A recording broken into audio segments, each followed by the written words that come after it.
ایک شاعر گزرا ہے فرزدق یا جاہز معتزلی کچھ وہ تھا، دونوں میں نام میں مجھے ابھی یاد نہیں ہے. وہ بہت ہی بصورت تھا، بہت ہی بصورت. ایک دن وہ بازار میں ٹہل رہا تھا تو ایک بڑی خوبصورت عورت آئی اور اس کا ہاتھ پکڑ کے اس سے کہا میرے ساتھ چلو.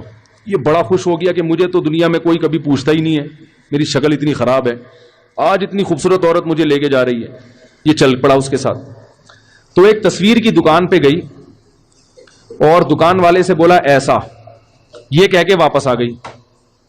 اب وہ بڑا پریشان ہوا، بھائی یہ کیا ڈرامہ ہے، مجھے یہاں دکان پہ کھڑا کر گئی اور دکان والے سے کیا بول کے گئی ہے، ایسا. تو اس جاہز معتزلی نے دکان والے سے پوچھا بھائی یہ کیا ماجرا ہے. تو اس دکان والے نے کہا یہ عورت میرے پاس آئی تھی اور مجھے کہنے لگی شیطان کی تصویر بنا دو. ہے بھائی کیا بنا دو، شیطان کی تصویر بنا دو. تو میں نے کہا کہ بھئی شیطان کیسا ہوتا ہے، تو یہ کافی دیر سمجھا رہی تھی ایسا ہوتا ہے، یوں آنکھیں ہوتی ہیں، ناک ٹیڑھی ہوتی ہے، یہ ہوتا ہے. تو میری سمجھ میں نہیں آ رہا تھا، تو اس نے تمہیں لا کے کھڑا کر دیا کہ کیسا ہوتا ہے، ایسی بنا دو. زمانہ ڈھل